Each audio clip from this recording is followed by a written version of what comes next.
É um privilégio e uma responsabilidade poder compartilhar a palavra com a igreja. Nós, indignos que somos, mas o Senhor é digno, o Senhor é puro, o Senhor é santo. Que nós não venhamos a comprometer a pureza da palavra. Que nós não venhamos, no nosso coração, comprometer a compreensão dela.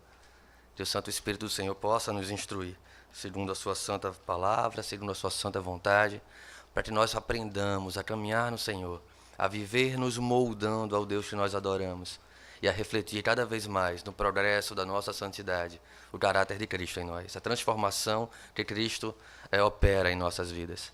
Eu convido a igreja a abrir suas Bíblias no texto que muitas vezes é conhecido da maior parte da igreja, mas eu queria poder fazer a reflexão sobre alguns pontos dele. Ele está lá na carta de Paulo aos Efésios, no capítulo 2. E eu quero poder ler com vocês os versos 1 até o final do verso 5. Carta de Paulo aos Efésios, capítulo 2. Nós vamos fazer a leitura do verso 1 ao final do verso 5.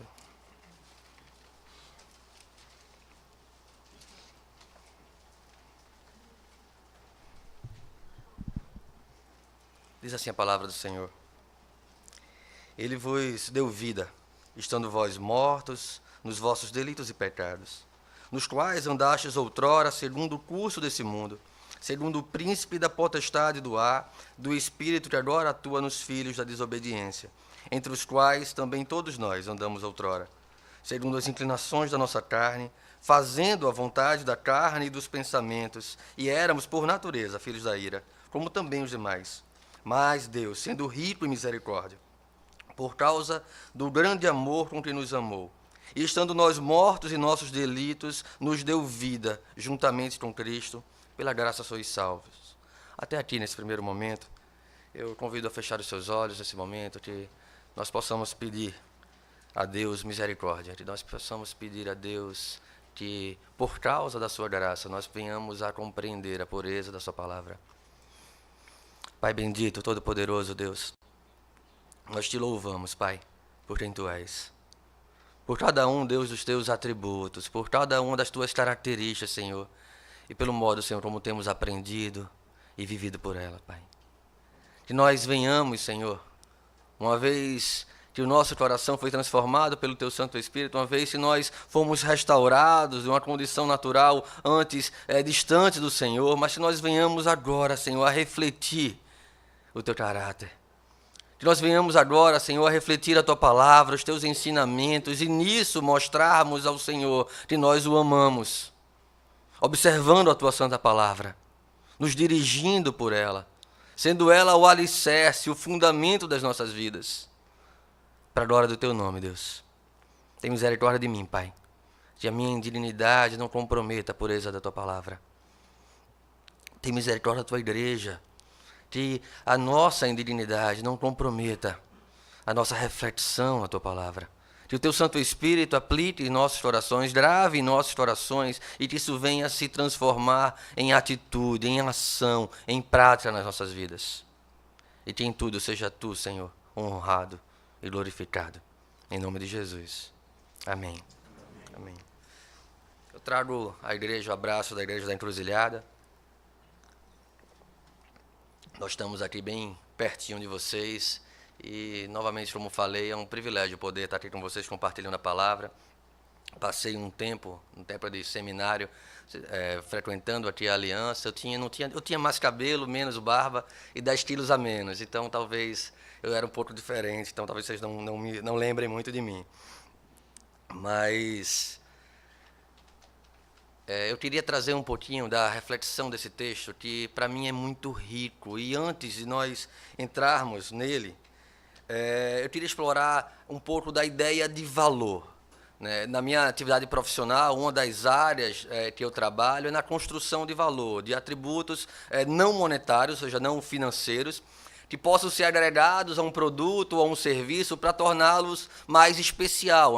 É um atributo, uma característica muito mais psicológica, emocional, que nós passamos a ter quando nós valorizamos mais alguma coisa em relação a outras. Então, quando nós temos algum nível de conhecimento mais profundo, quando nós temos alguma experiência mais profunda com alguma coisa, nós tendemos a valorizar mais ela em relação a outras pessoas que têm menos conhecimento ou menos experiência em relação àquilo.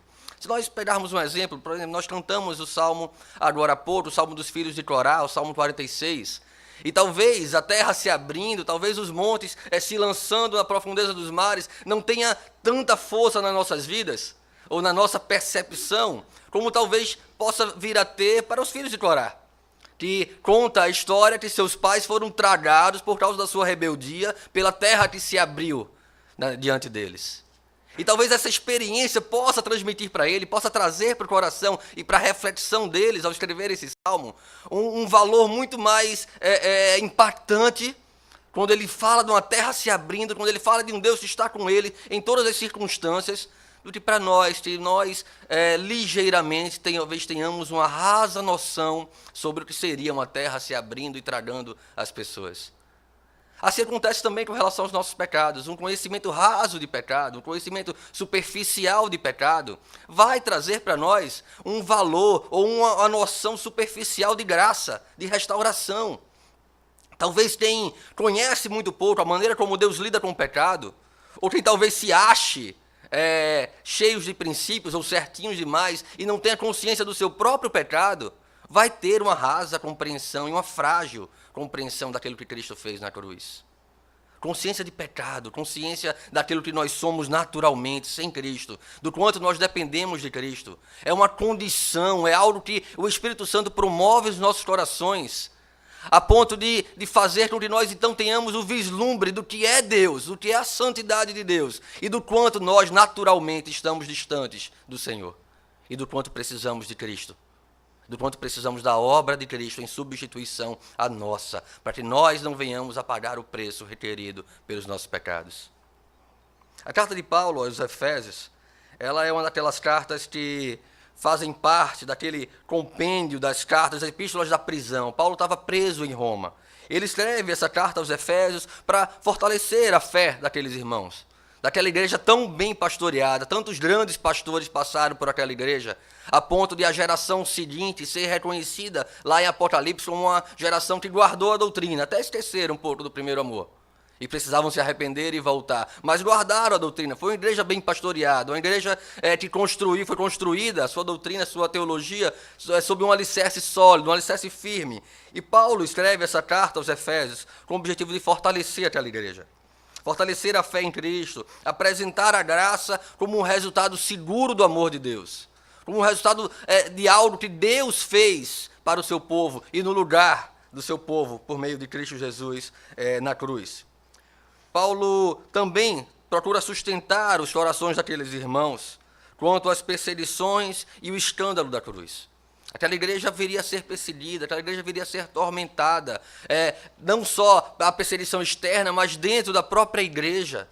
Então, os irmãos precisavam estar fortalecidos e ter consciência do seu estado anterior e do quanto a graça foi transformadora naquele contexto, os tirando no estado de miséria, que tenham vivido no passado e que agora, pela graça, salvos, alcançaram o privilégio de poderem ser povo de Deus, de poderem fazer parte do povo amado de Deus.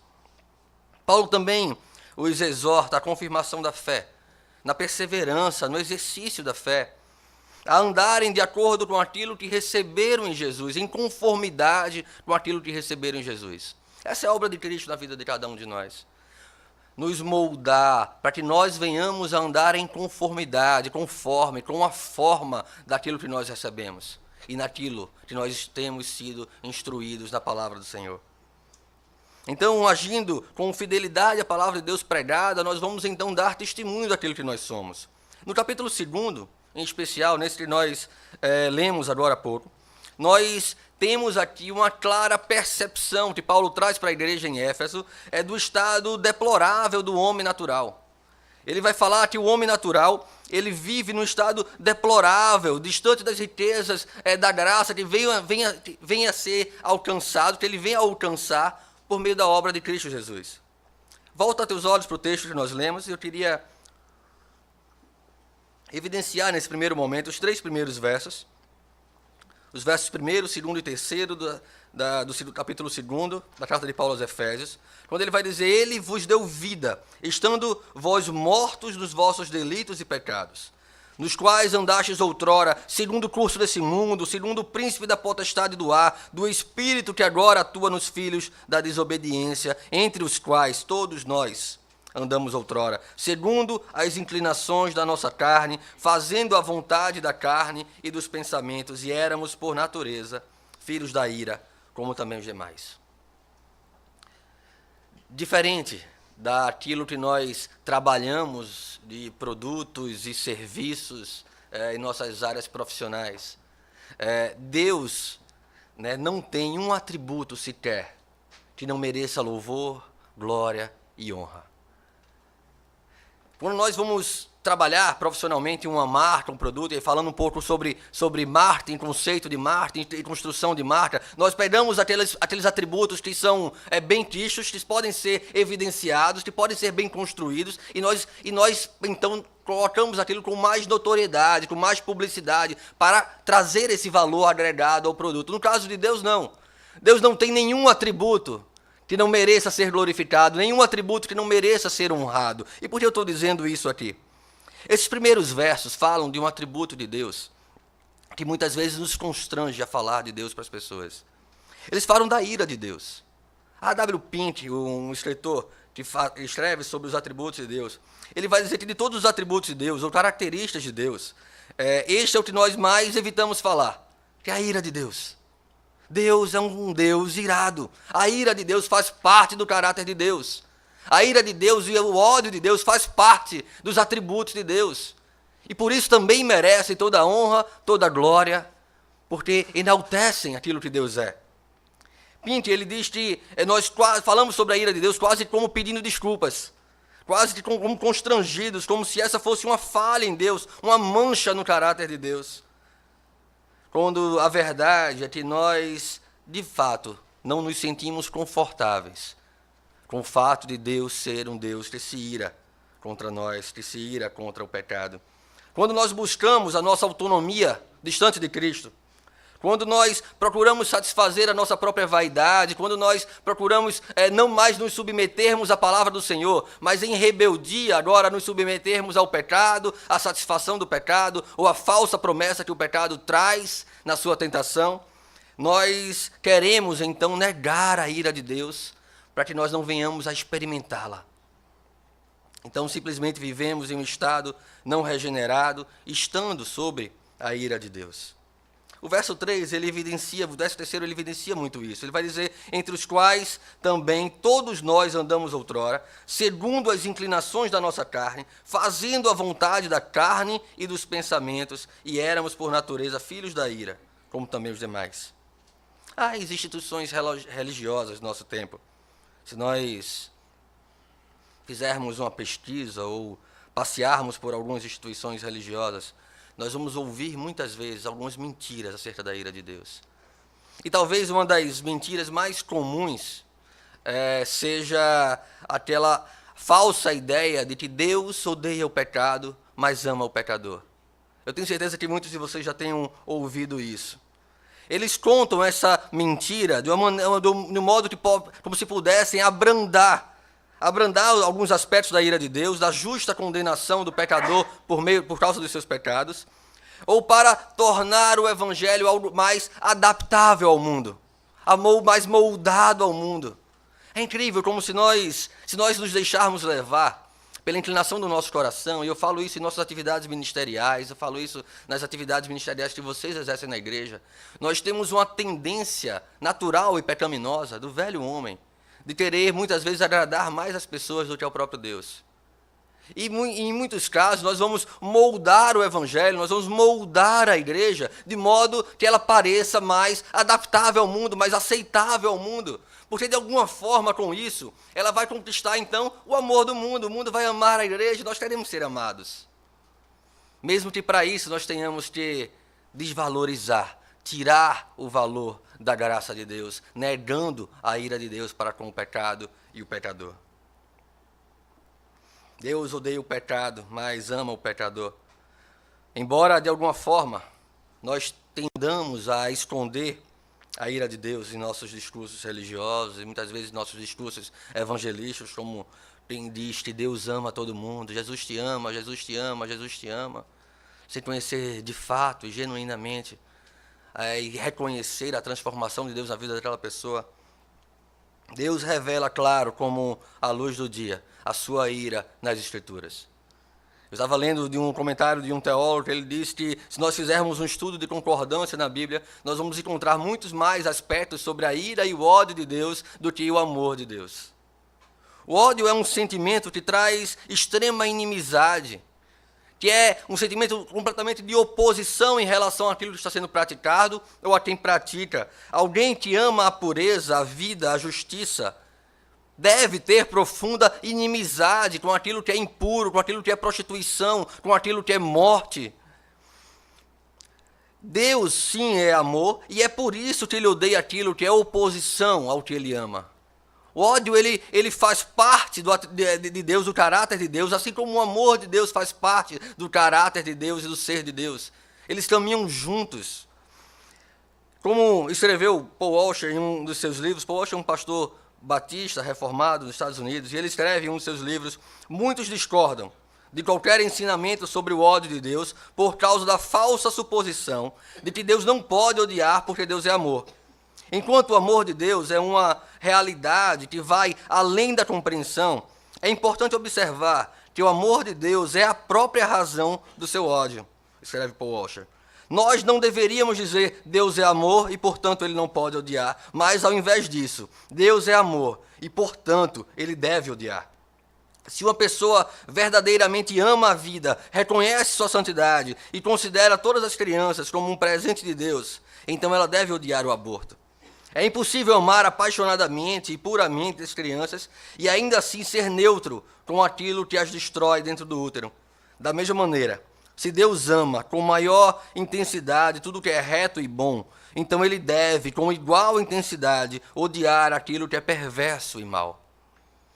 O que muda na nossa perspectiva, erroneamente, é quando nós tentamos, queremos, amar, ver as coisas que Deus ama, como Deus vê, e amar essas coisas, mas não olhar para o pecado, não olhar para as impurezas, não olhar para as nossas atitudes equivocadas, nossos pensamentos equivocados, o mau uso do nosso tempo, como Deus olha. Nós queremos olhar para aquilo que nos agrada, e agrada a Deus, e abraçar essas coisas, sem ter que abraçar aquilo que Deus odeia e condena. Então nós oferecemos às pessoas uma graça barata, uma graça que não requer muita reflexão, uma graça que não requer muita compreensão da nossa condição, dos nossos pecados, daquilo que nós somos sem Deus. A palavra de Deus deixou claro que os homens dirigem-se constantemente, seus corações se dirigem constantemente para a iniquidade. Todos os homens. Sendo deste modo, filhos da desobediência, são também, por natureza, filhos da ira. Deus odeia, e isso não o faz menos Deus. Filhos da ira revela a profundidade da relação, do caráter do homem natural, o homem sem Deus, o homem segundo a inclinação do seu coração, o homem que busca autonomia ou ser como Deus. A ira de Deus revela a profundidade dessa relação com a própria santidade de Deus. Um Deus santo, justo e perfeito. E o reflexo disso, desta relação, é o ódio de Deus para com essa condição. Deus não pode amar esta condição, Deus não pode amar quem vive desta maneira. Sim, Deus odeia o pecado. E esta é uma verdade central das Escrituras, da palavra de Deus. Deus odeia o pecado. O pecado é algo odioso em todas as suas formas. O menor que seja, claro que há gradações de consequências de pecado, mas o menor que seja, já é odioso por parte de um Deus santo, puro e bom. O menor que seja já é suficiente para nos lançar no inferno, para nos colocar sobre a condição de filhos da ira, de filhos da desobediência. O pecado é um ato de transgressão, de rebeldia contra a lei de Deus. Por causa do pecado, o homem está espiritualmente morto. E o texto que nós lemos diz isso: estando vós mortos em vossos delitos, em vossas ofensas e pecados. E não podemos compreender a grandeza do poder da salvação, a maravilhosa grandeza do poder da salvação, enquanto não admitirmos que o homem está, por natureza, espiritualmente morto, espiritualmente condenado, sem vida, sem qualquer força que possa levá-lo a Deus. A morte, a destruição, ela é uma consequência atribuída ao pecado. E ela recai sobre todos os indivíduos. Porque, aos olhos de Deus, toda a raça humana é culpada da sua condição depravada. Como comenta Gordon Lyons, ele diz: nós somos culpados e impuros, tanto por causa dos nossos atos, deliberados e transgressores, como também pelas afeições, sentimentos e emoções pecaminosas. Este senso de pecado, que une não somente estes estados de mente positivo e conscientemente ativos em relação ao pecado, mas também a mera ausência de afeições justas. Ou seja, nós pecamos quando somos ativos em relação ao pecado, mas nós pecamos também quando nós não somos ativos em relação àquilo que Deus ama e ordena em relação às nossas vidas. Continua Lyons dizendo, por exemplo, a dureza de coração, falta de amor, falta de humildade, falta de fé, ou falta de qualquer outra graça ou virtude cristã, é pecado. Devemos então entender que o pecado é ofensivo para com Deus. Qualquer que seja o nosso pecado, ele é ofensivo para com Deus. Ofensivo a tal ponto de desonrar a Deus, de ser um ato de rebeldia em relação a Deus, de ser um ato de não sujeição a Deus, mas sujeição aos próprios deuses que nós alimentamos no nosso coração, que competem com Deus o tempo todo. Deuses que até nos permitem viver a nossa vida religiosa desde que nos prostremos diante deles todos os outros dias de nossas vidas. Deuses que nos permitem servir na igreja, mas desde que nós o sirvamos também em outros momentos, ou até às vezes dentro da própria igreja. Quando a família se torna um Deus para nós, quando os nossos amigos se tornam deuses para nós, quando a opinião das pessoas se tornam deuses para nós e nos leva a pecar, e nos leva a considerar pecar, em considerar desobedecer a Deus para servir a esses falsos deuses que nós alimentamos e construímos nos nossos corações. Aprendemos com os puritanos a levar a sério a graça de Deus. E que levar a sério a graça de Deus está profundamente ligado a levar a sério o pecado. A conhecer a sério, a fundo, o pecado e a condição natural do homem que o leva a pecar. Compreender o pecado como uma energia pervertida, escreve alguns dos puritanos, uma energia pervertida dentro das pessoas, que as escraviza a um comportamento que desafia Deus, que vai de encontro ao Senhor, que é contrário ao Senhor. E que rebela-se contra Deus e enfraquece, subverte qualquer intenção de retidão e boas obras. Ele nos conduz para distante do Senhor e nos desabilita a adorar a Deus, nos desabilita a uma relação íntima e pessoal com o Senhor, porque Ele nos afasta de Deus, Ele nos afasta daquilo que Deus ama. Ele enfraquece a nossa relação com o Senhor. Como nos ensina o nosso breve catecismo, na pergunta 152, do catecismo maior de Westminster, ele nos questiona o que cada pecado merece da parte de Deus. O que cada pecado merece da parte de Deus. E a resposta é todo pecado, até o menor. Sendo contra a soberania, contra a bondade, a santidade de Deus e contra a sua justa lei, merece a sua ira e maldição. Todo pecado, o menor que seja, merece a ira e maldição de Deus. Nesta vida e na vindoura, continua a resposta do Catecismo Maior. E não pode ser expiado, senão pelo sangue de Cristo Jesus. O ódio de Deus para com o pecado é também manifesto em Cristo. Cristo como Deus, como está escrito lá em Hebreus, capítulo 1, versos 8 e 9. Mas acerca do Filho, o teu trono, ó Deus, é para todo sempre, e cetro de equidade, é cetro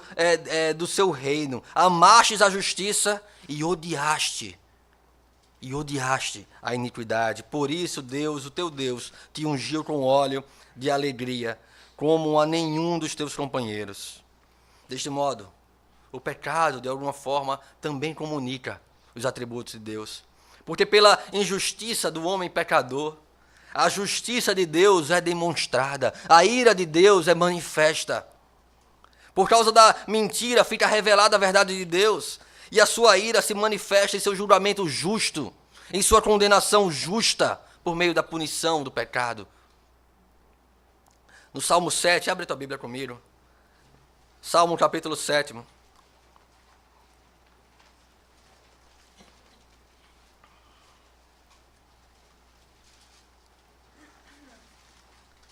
Salmo capítulo 7, versos 11 ao 13. Diz assim a palavra de Deus. Deus é justo juiz. Deus sente indignação todos os dias. Se o homem não se converter, afiará Deus a sua espada. Já armou o arco, tem no pronto. Para ele preparou já instrumentos de morte. Preparou suas setas inflamadas. Isso é punição de Deus. Isso glorifica a Deus. Isso é palavra de Deus. Este é o cerne que separa a teologia bíblica, a teologia reformada de qualquer outra tradição teológica. O homem é, por causa do pecado, o homem é, por natureza, é capaz de toda inclinação para o mal. Ele é, numa condição natural, ele é capaz de todo o mal possível e só não o faz, e só não age dessa forma por causa da graça de Deus. Porque Deus continua a governar sobre todas as coisas. A ofensa é manifesta pela lei, o transgredir a lei. E o pecado atrai a justa, a santa ira de Deus. Deus odeia o pecado. Deus odeia o pecado a tal ponto de condenar pecadores ao inferno. Porque por causa do pecado, Deus também odeia o pecador, a ponto de condená-los ao inferno. O Deus que odeia o pecado, ele direciona o seu ódio, a sua ira, àqueles que praticam o pecado. E por causa do pecado, Deus também odeia o pecador. Salmo 5, quero que você possa abrir tua Bíblia também no Salmo 5, versos 4 a 6.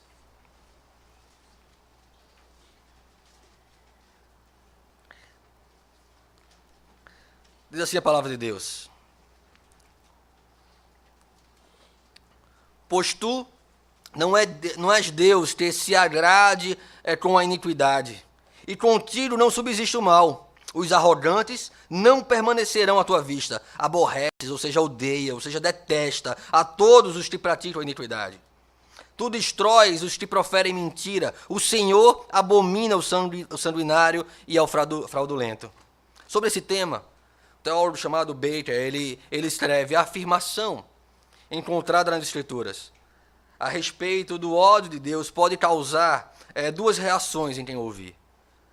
Ele diz, olha, essa afirmação é capaz de endurecer o coração de alguém, de modo que essa pessoa venha a dizer, a pessoa quando ouve falar sobre a ira de Deus, sobre o ódio de Deus, talvez ela venha dizer, como o Deus escrito na Bíblia pode ser justificado agindo dessa forma?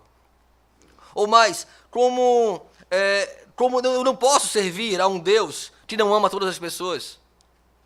Ou ainda, nunca fiz nada de mal para merecer o ódio de Deus. Um coração endurecido pode pensar dessa forma. Mas outros percebem que são incapazes de julgar a Deus dessa forma, como Paulo escreve lá no capítulo 9 de Romanos. Essas pessoas, elas percebem que a palavra de Deus é a descrição verdadeira de Deus. E que eles devem ser, e que a descrição de Deus, as características de Deus devem ser aceitas e glorificadas. E motivos da nossa adoração, e motivos de honrarmos a Deus com tudo que nós somos e temos. Na verdade, eles não devem só ser aceitos, mas devem ser motivo do nosso júbilo. A ira de Deus, como todos os atributos de Deus, devem ser motivo do nosso júbilo.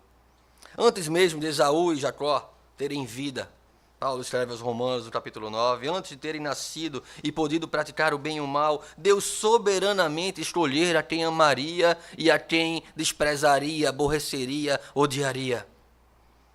Manifestando a grandeza dos atributos de ódio e amor de Deus, caminhando juntos, ensinando ao homem que não depende da vontade do homem, Não depende daquilo que o homem faz ou venha a fazer. A referência traz a clara distinção do ódio e o amor de Deus. Deus odeia o ímpio, mas ama o justo. Mas como poderia Jacó ser justo no ventre da sua mãe? Como poderia Esaú ser ímpio no ventre da sua mãe? A obra de Cristo na cruz é o único modo capaz de tornar o pecador justo, e a questão não se baseia no ato do pecado, pois a corrupção do homem está enraizada na sua própria natureza. A condição de pecador está enraizada na nossa própria natureza. Nós nascemos em pecado. Nós nascemos naturalmente pecadores, naturalmente egoístas, naturalmente desejosos de sermos autônomos. Nós nascemos dessa forma, isso está enraizado na nossa natureza. A justiça de Deus deve prevalecer. O ódio deve ser derramado para a glória de Deus. A ira deve ser satisfeita para a glória de Deus. Será derramado por toda a eternidade no inferno, onde Deus está presente com a sua ira. Uma outra mentira que a falsa teologia prega é que Deus não está presente no inferno. Não, Deus está presente no inferno. A ira de Deus está presente no inferno. É o lugar da justa condenação, é o lugar da punição. Deus se manifesta lá dessa maneira. Contra o diabo, seus anjos e o mundo caído. Capítulo 3 de Gálatas, no verso 10, diz: todos quantos, pois, são das obras da lei, estão debaixo da maldição. Porque está escrito: maldito todo aquele que não permanece em todas as coisas escritas no livro da lei para praticá-las. Foi ele mesmo quem determinou a sentença pelo pecado, o peso da maldição que recai sobre o pecador. Ele punirá o pecador com o propósito de honrar o seu nome, de honrar a sua justiça, de administrar a sua justiça. E ele não deixa de ser Deus por isso. Muito pelo contrário. É digno de toda a glória por isso. Talvez se nós refletíssemos até aqui, sairíamos perdidos. Ou como escreve a biografia de Adoniran Judson, quando ele tem um encontro transformador com Cristo, e as palavras que ecoavam sobre os seus ouvidos: morto, morto, perdido, perdido. Talvez essa seja a nossa condição, se nós pararmos a nossa reflexão nesse momento. Perdidos por causa do menor dos nossos pecados, condenados por causa do menor dos nossos pecados. Mas Deus ama os seus eleitos. Do mesmo modo que Deus odeia o pecado, Deus odeia o pecador, Deus ama os seus eleitos. O Senhor odeia tanto o pecado que fez recair o seu ódio sobre o seu Filho, sobre Jesus Cristo, para satisfazer, para aplacar a sua justiça. E esta é também a maior manifestação do seu amor. Um encontro da manifestação da ira justa de Deus e do amor perfeito de Deus, consumado na cruz de Cristo, por causa dos seus eleitos, por causa da sua igreja, por causa do seu povo. Seu ódio recai sobre Cristo porque ele decidiu, soberanamente, amar alguns pecadores e os fez alvo da sua misericórdia. No salmo que nós lemos até o verso 6, mas se nós lermos um pouco mais adiante, o verso 6 e 7, ele vai dizer: tu destróis os que proferem mentira, Salmo 5. Tu destróis o que profere mentira. O Senhor abomina o sanguinário e ao fraudulento. Nós lemos até aqui. Mas se nós continuarmos no verso 7, ele vai dizer: porém eu, pela riqueza da tua misericórdia, ou seja, não é por nada que eu tenha feito, não é porque eu seja melhor do que ninguém, por causa da riqueza da sua misericórdia, entrarei na tua casa e me prostrarei diante do teu santo templo, no teu amor. O Senhor soberano jamais odiou aqueles por quem Cristo morreu. Porque Deus vê a sua obra manifesta neles, antes da fundação do mundo. Paulo diz que Deus amou os seus eleitos em Cristo quando estavam ainda mortos. Esse que nós lemos no texto é a seguinte do carta de Paulo aos Efésios, no capítulo 2.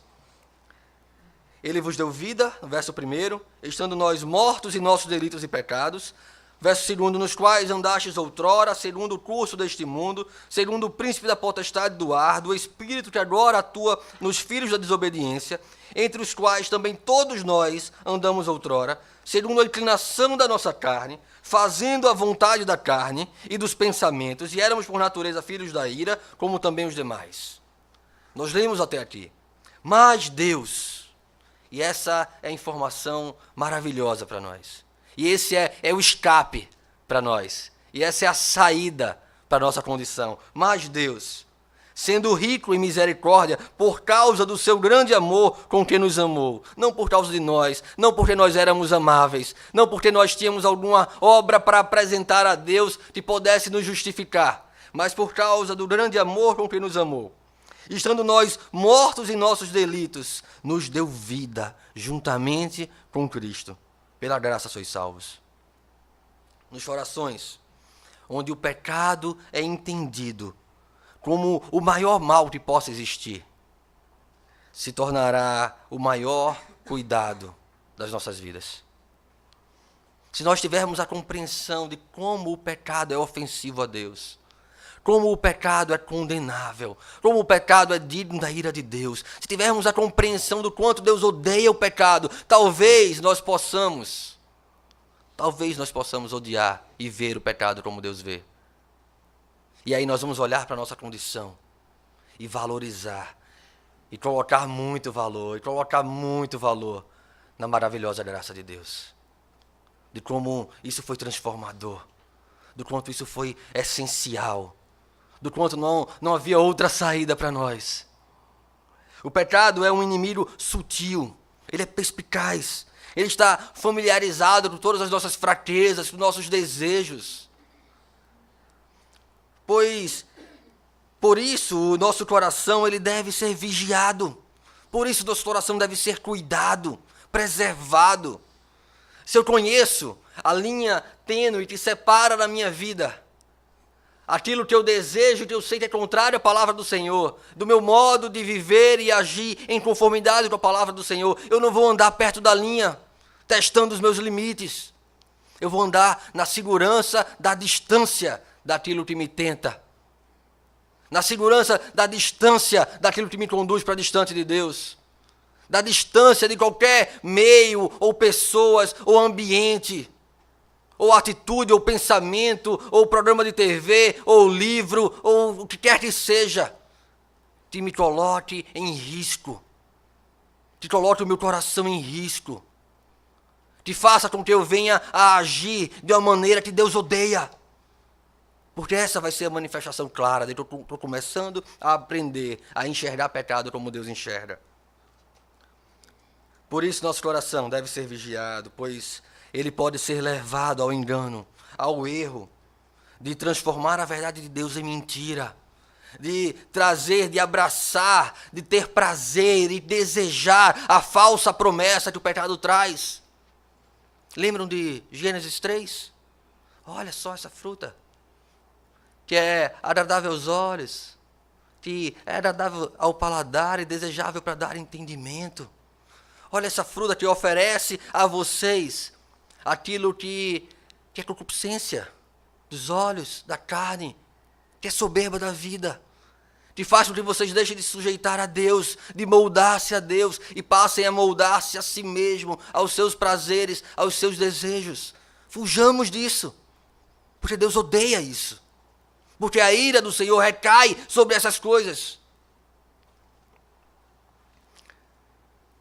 O ódio de Deus é santo e justo, mas o amor de Deus é consolador para a vida dos eleitos. Ele nos traz segurança, porque nada pode nos separar do seu amor.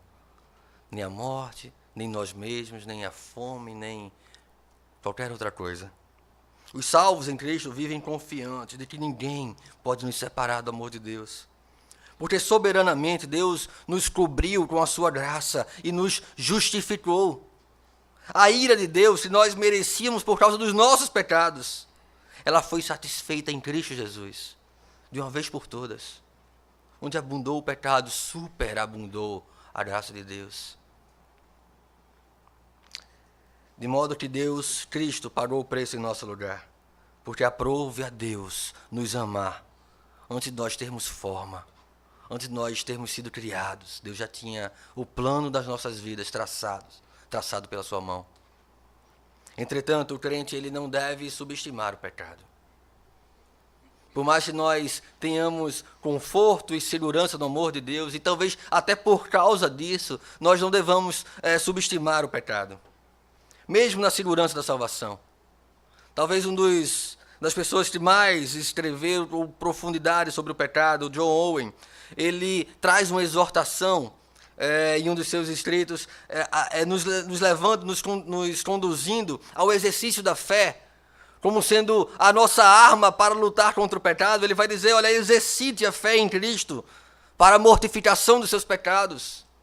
E a fé, ela precisa ser vivida como um exercício, como um esforço, como se eu precisasse me esforçar para alcançar, mesmo sabendo que ela já foi alcançada por Cristo Jesus. Eu vivo porque eu já conquistei.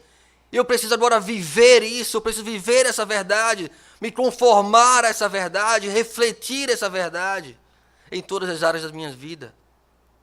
Valorizar a graça, com a consciência da ira de Deus, com a consciência do trabalho que Deus fez na minha vida. Eu preciso valorizar a graça a tal ponto de viver uma vida digna daquilo que recebi. Se nós celebramos o descanso no primeiro dia da semana, é porque nós não precisamos trabalhar para alcançá-lo, mas ele foi alcançado em nosso lugar. Então nós usufruímos dele, mas vivemos o resto da semana em função daquilo para o qual nós já fomos alcançados, para aquilo no qual nós fomos conquistados e trazidos.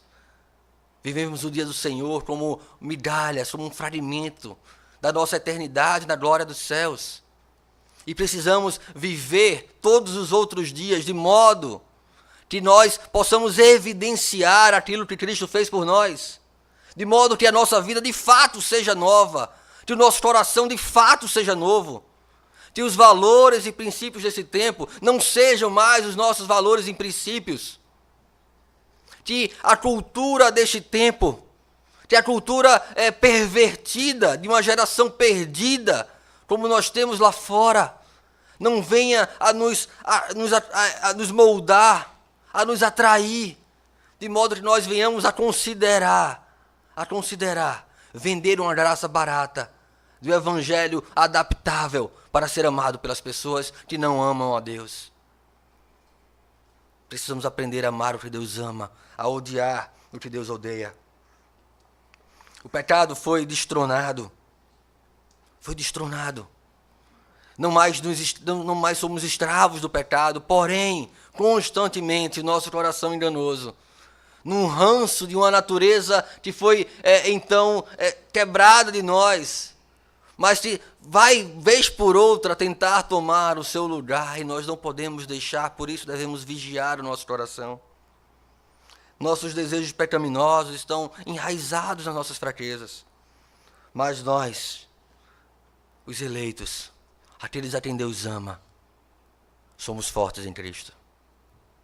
Somos fortalecidos no Espírito do Senhor para vencer a tentação e o pecado todos os dias. Fortes para resistir o maligno, fortes para vencer as tentações, fortes para mortificar o pecado todos os dias de nossas vidas. E se puder deixar um desafio para a igreja, eu queria que pudéssemos então refletir todos os dias da semana que seguirá agora. Refletir sobre as nossas atitudes, sobre que atitudes nós tivemos e que são alvos da ira do Senhor, e não voltar nela no dia seguinte. Mesmo que para isso, à noite, nós tenhamos que listá-las num papel, para nos lembrar de não voltar mais naquelas coisas. Então andarmos muito distante da linha tênue que pode nos fazer pecar. E andarmos guardando, assegurando o nosso coração nessas coisas, sabendo que sobre elas recai a ira do Senhor, que elas não agradam ao Senhor, e por isso nós precisamos deixá-la. Que nós venhamos então a assumir um compromisso, um concerto, um pacto com Deus, de não mais voltar às práticas do velho homem, de não mais desejar os desejos de antigamente, as cebolas e os alhos do Egito, como o povo, estimulado pelo populacho no deserto, olharam para trás e, como era bom no Egito, as cebolas, os alhos. Eu não sei como alguém pode gostar de cebola, mas o povo lá falava isso.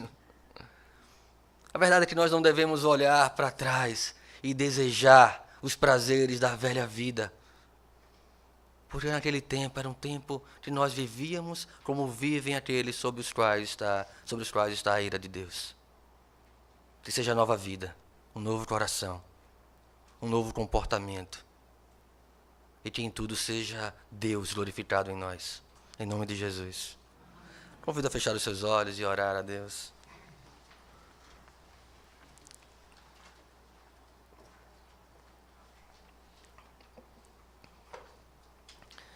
Pai bendito, todo-poderoso Deus, louvado seja o nome do Senhor pela tua justiça.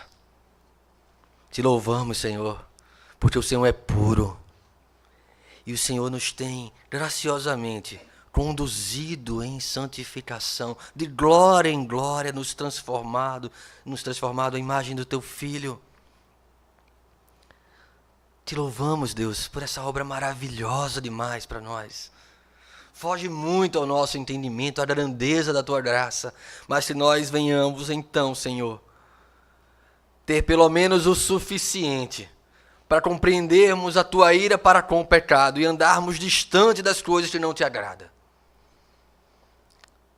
Que nós venhamos a valorizar a graça de tal modo que o nosso coração odeie o que o Senhor odeia. Que o nosso coração ande distante daquilo que o Senhor reprova.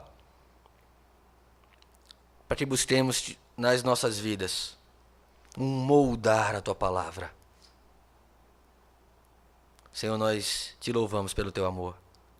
Um amor que nos transportou para o reino do Filho do teu amor. Um amor que nos fez filhos. Nós que não éramos povo, mas que agora somos povo. Porque encontramos no Senhor misericórdia. Te louvamos, Deus. Que nós venhamos a nos lembrar daquilo que o Senhor fez, daquilo que o Senhor é e daquilo que o Senhor exige de nós. Todos os dias dessa semana. E da próxima, para a glória do teu nome. Até a vinda de Cristo, o nosso encontro contigo. Em nome de Jesus. Amém.